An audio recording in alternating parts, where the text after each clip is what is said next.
Las Vegas. For decades, that name meant one thing: the ultimate value proposition, right? It was this city built on a promise of nonstop entertainment, a taste of affordable luxury.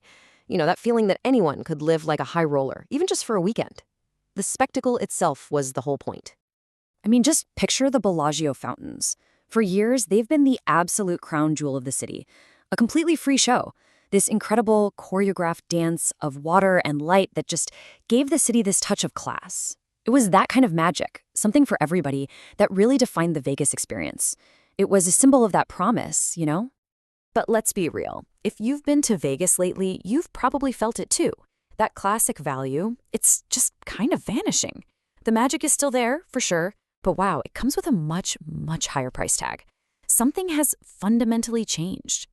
$26.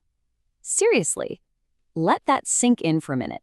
That's not for a fancy cocktail or a show ticket. No, that is the price for one single bottle of water from the minibar at the Aria.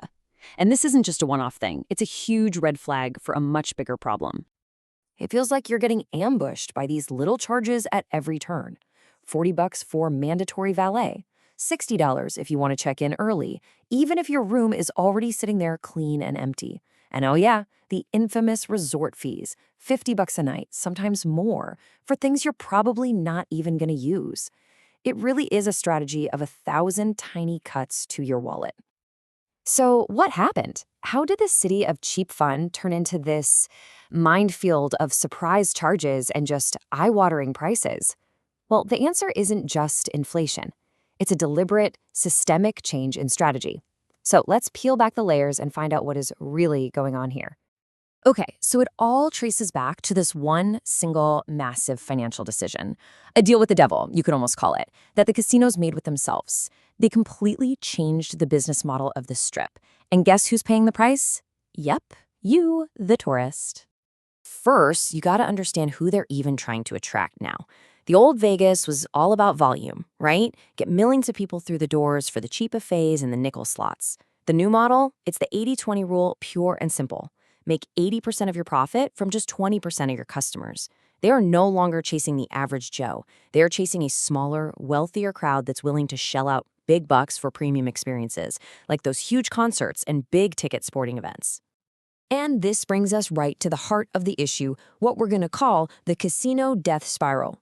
It's this trap that they built for themselves. The casinos made a deal for gigantic short-term cash payout, but it locked them into this endless cycle of rising costs that they have to pass on to you. So how did they get stuck? It really happened in 5 simple steps. Step 1. The big casino companies sold their actual physical properties, the land, the iconic buildings, everything, to these massive Wall Street investment firms for billions in cash. Then step 2, they immediately became renters, signing these super long-term leases to operate in the very hotels they just sold. Step 3, the rent goes up every single year. It's guaranteed, written right into the contract. And that leads to step 4.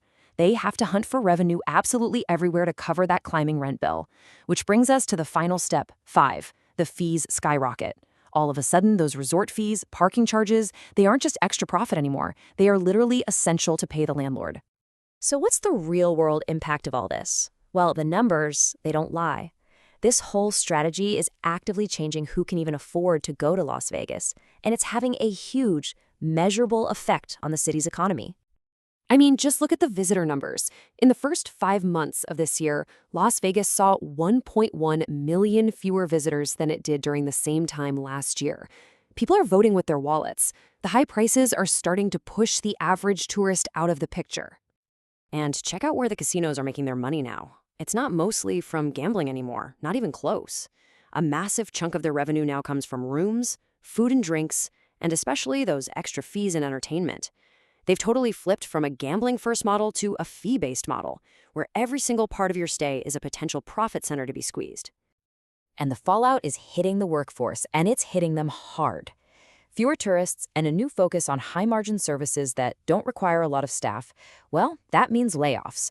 Resorts World, MGM, Fontainebleau, Treasure Island, the Venetian, they have all had to cut staff recently. So this isn't just a problem for tourists. It's becoming a real crisis for the very people who make that city run. So here it is, the unavoidable hard truth. If you're an average, budget-conscious tourist, you are no longer the target customer. You're being priced out.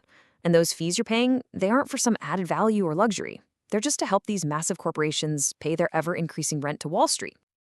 Okay, I know, that all sounds pretty bleak, but here's the good news. Now that you understand the new game, you can learn how to play it. It's still possible to have a great time and find value in Vegas. You just have to be a whole lot smarter about it. So how do you fight back? Simple. You gotta think like a local. Come midweek, the rates absolutely plummet. Stay downtown where that old school Vegas value is still alive and kicking. And for the love of all that is holy, never, ever buy water in the hotel. Hit a Walgreens or an ABC store instead. Go explore the incredible restaurants that are off the strip. Look for those all-in-one package deals. And when those costumed characters get a little too aggressive, just say no thank you and keep walking. You don't owe them a thing. Which leaves us with one last, kind of heavy question to think about. In this relentless chase for profit to keep investors thousands of miles away happy, has Las Vegas sold its very soul? Has the city that was literally built on accessible dreams traded them all away for the cold, hard certainty of rent?